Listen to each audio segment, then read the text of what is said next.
tinuod, ani, agbay-agbay na ni. Anak. Okay, so ang topic namo karon, resolve that the Roman Catholic Church is the true church founded by Christ according to the Bible and standard references. Pag may mga nag-resolve ka ni buti pasabot, among diskusyonan, among debatihan. Kaya daghan baya kaayo yung mga debaters, nagpailang ang mga debaters, ang proposition mo ipabasa sa Biblia. Mali. O sumpak na sa reglamento sa insaktong pangatarungan. Nga naman, kay pag proposition nga ni buti pasabot, it must be discussed. Kinahanglan diskusyonan, dili ang topic mo ipabasa sa dokumento. So pag mo inguntag Roman Catholic Church, according to Father Francis Casili, mao na ang Catholic Church, mao na ang Christian Church, mao na ang One Holy Catholic and Apostolic Church, and also mao na ang Roman Catholic Church. So karon, pag ingon din nga true church, nga naman may mga fake churches. Pareha ka ganina. I-prove ang Seventh Day Adventist na true church doon. Pero ang magtutukod si Ellen G. White, paano niya? Tawag ng tawag ilang side beat lang ba kumbaga. Kaya ako anang apil man sa team. Yeah, ato ang lang ihapit. So, kini nga topic karon, ako pamatunan nga ang true, ang genuine church founded by Christ is the Roman Catholic Church according to the Bible. At according sa rules, bisag kung sa klaseng Biblia gamiton. Ikaduha, and standard references. So, tama itong clarification ganina sa ato ang moderator nga pag mo gamit gani og libro nga dili standard, dili na pwedeng dawaton. So, ako anang sugdan mga sir ug mga ako lang iklaro para sigurado. Sa balaang kasulatan, ang akong kaatbang ug ang tanang mga dili katoliko nga niya karon dinhi. Uyon kanunay nga si Kristo nagtukod og iglesia. Mabeto na gid diskusyon na karon di ba? Daghan kay nag-angkon not less than 45,000 Christian denominations. Puro na gaangkon amin na kami na ako na puro na katoliko. So buti pa sa pag-ingon niya na kami na ang problema na ibang tihon na nag-ingon na claiming and proving are two different things. Ang pag-angkon ug ang pagpamatuod duha ka na ka managlahi ni butang. Pwede kang muangkon apan pamatud iuna ang imong giangkon. Sa diya si Kristo mingon, my church kanang term nga may usa ka naka-possessive determiner nga ang buti pasabot siya ang possessor, owner, establisher of the church. And that church, it is a community, a society of people called out by God. So pag naay mga pundok na dili ka na si Kristo may nagtawag, dili na iya. Seventh Day Adventist, Ellen G. White man na. Si tawag ining Saxineo ba? Charles Nazirase, uban pa. Ganoman kay ang tawag ining sentro sa puntos. Objection. Mr. Moderator, point of order. Okay, point of order, Mr. Moderator. Point of order, Mr. Moderator. Wala man siguro ni kabalog ng kaatbang siya nga hapit doon, kinagmay lang. Sir. Wala man siya mag-focus diya. Sir, excuse me, sir. Excuse me, sir. Excuse me. Okay. Excuse me. Before ka magpadayon, pag naa sa presentation, according sa reglamento sa pangatarungan o sa parliamentary rules, pag abot sa presentation, bawal ang objection. Okay, objection, Mr. So, napasabot ang kapag, balik ka pa sa reglamento sa parliamentary rules. Kaganiha, Mr. Moderator. Point of order, Mr. Moderator. Point of order.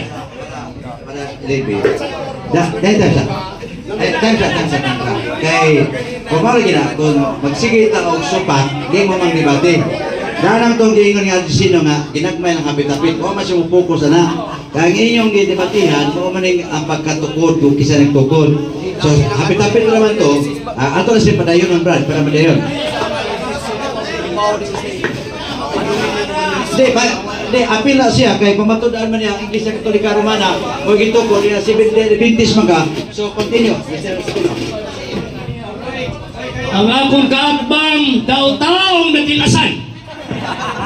Wa paganya mo kasugod, wa na. Ang reklamo na eh. O niya, pagkahuman, nakuhan ko ba, karena bitang nadismay ako. Nga nung nagkipanggit ang debate na itong kaatbang eh.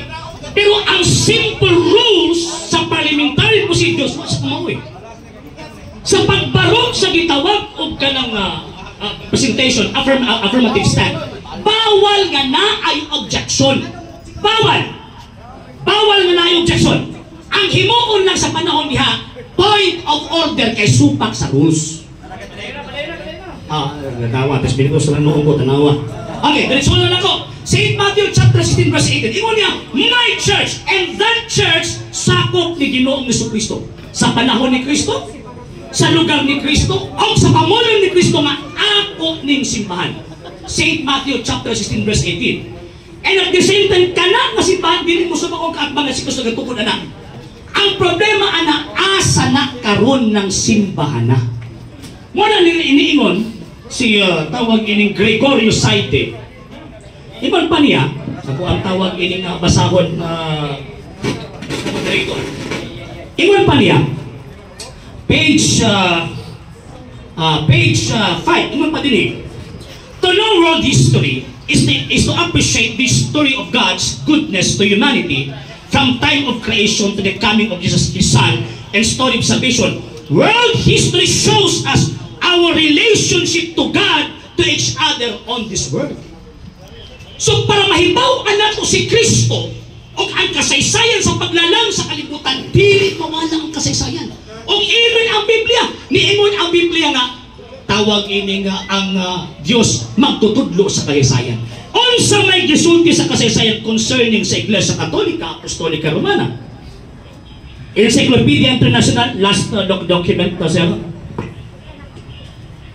Roman Catholic Church, there are two equally valid definitions of the Catholic Church comparable to the twofold nature of Jesus Christ, its founder, who was both human and divine. Okay. Pagtip sa imong pamahayag, din imong tema, imong kapatunan nga ang Roman Catholic Church founded by Jesus Christ. Yata sa 10 minutos, pag-examine sa negative. Negative ba na ba ka? Okay. 10 minutos. Okay. May hapon ka natong tanan mga kaigsunan o mga kagalaan. Okay.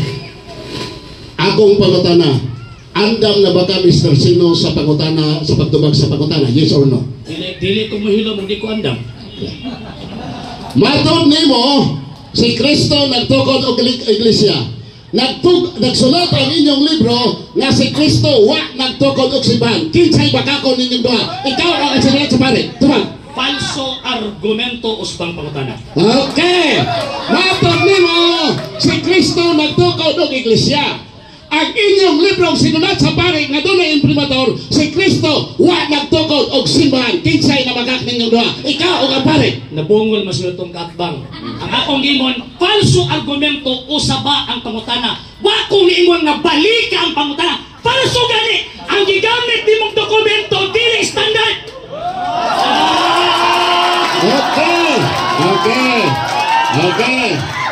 Okay. Salamat. No, salamat. Kaya dili sa dito. Dili standard. Matod nila dili standard.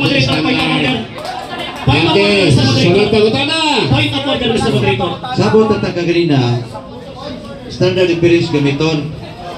Kani siya, urag notebook man eh.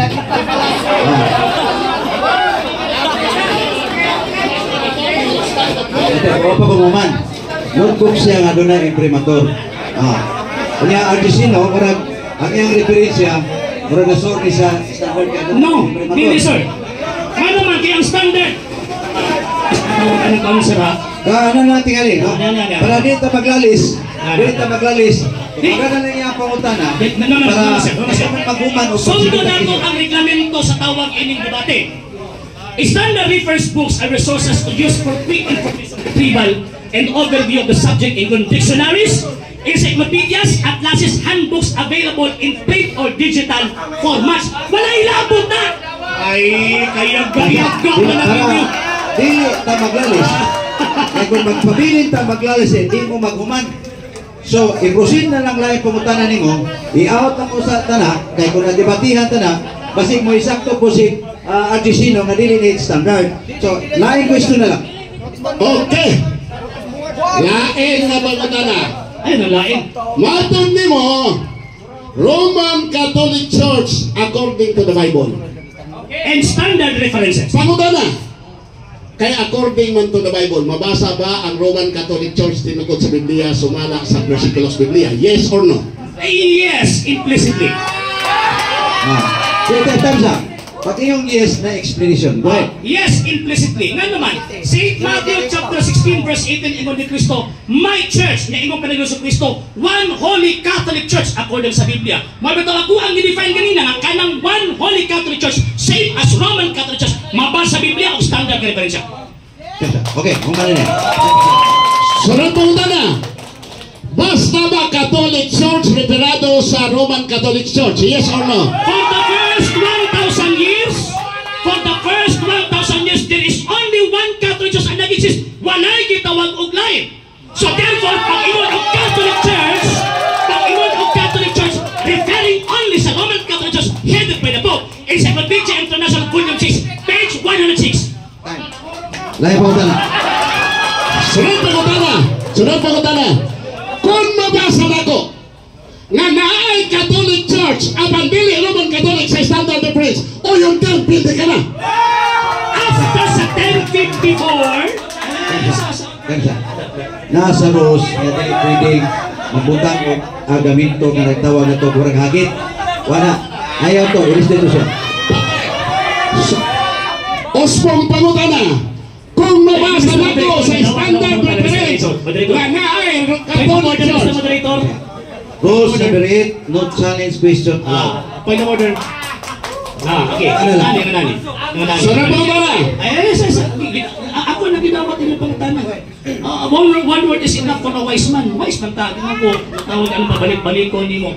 Okay. Sa ako na yung ganyan, diba? Ingon ko ganina, for the first 1,000 years, there is only one Catholic Church. Kanang imong basahon after the split na sa 1054 na ay Eastern o na ay Western. Ang issue ang Roman Catholic Church for the first 1,000 years.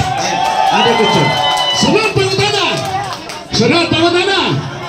Matod pa niya for the first 1,000 years na wa pa nag-split usaray Catholic Church, Roman Catholic. Ang akong pangutana mo ni, after the split, asa may nauna ang Roman Catholic Church o ang Orthodox Church? Sumala sa diferensya. Tubak. In terms of dioceses and patriarchates, una ang Eastern Church.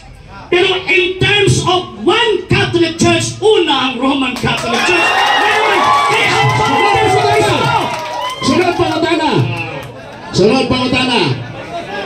Nabakak si Saidi sa iyang pagingon nga nauna ang Orthodox Church sa Roman Catholic Church? Nabakak? Wala. Ay, wa man yung tarong na basa na Why siya? First nga debate. Why mo assist? Ay sa mga sisters kay wag-uwan ng ila representative. Why mo assist una? Mutabak ko. Excuse me. Nag-iwan ko daan mo nga magpabamag na ko'y assistant. Ila na itong kilong-kilong. Patabak ka sila. Patabak ka sila. Ang akong pangutana. Mr. Moderator. Kung mabasa na ko. Mr. Moderator. Nakuha na ako ang pangutana, Mr. Moderator. Ang imong rules pangutana. Mr. Moderator, ang question misleading kay fallacy of suppressing the facts. Nga naman, wag niya tarong magbasa ang libro. Okay. Pareho taglibrong gigunitan. English na wag.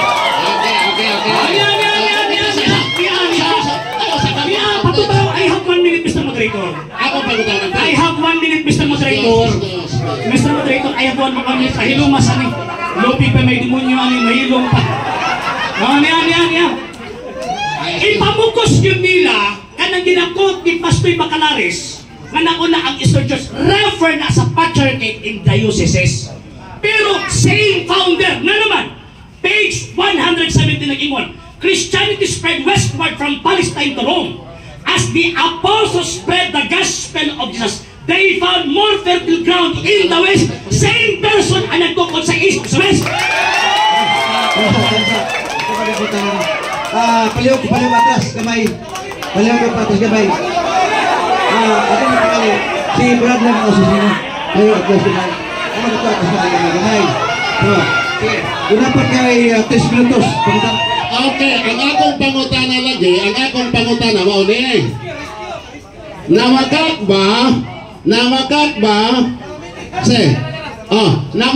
ba si Saide sa iyang pag-ingon nga dunay naunang Kristohanon ang Orthodox Church baskaraan pa kaysa Roman Catholic Church. Nakakawala. Answer, Mr. Moderator. One word is enough for a wise man. Answer. Answer. Gibasa ni ba ito na ako ang ano mo? Mali ba itaginin niyo? Mutubag ko, di mo maminaw. Wala ang pangutana. Maminaw lagi mo tubag lagi. Naunsa naman tao nitong Mirasa. Amerika. Miras mo. Mirasa. Ako ay timekeeper. Ako pa yung moderator. Ako po yung padlong. Dapat sa mga kamay dito. Dapat kamay. Kamay lang. Kaya palihog lang to, mga ikson, palihog to, ano na, asa, pag naagani nagdebate, dili ta mo singgit, palakpak lang ta, kaya di ba dungog ang nagdebate? O, atras na mo kamay, kaya mo atras mo nila eh. Ayaw mo sama, ako na dunggan na pati sabaan niya, ayaw sama ha. Palakpak lang ta, dagang salamat. Sayang kaya ang tubag sa usa ka debater na nasapawan sa inyong tingog. Pakpak lang. Kaya dito mo singgit.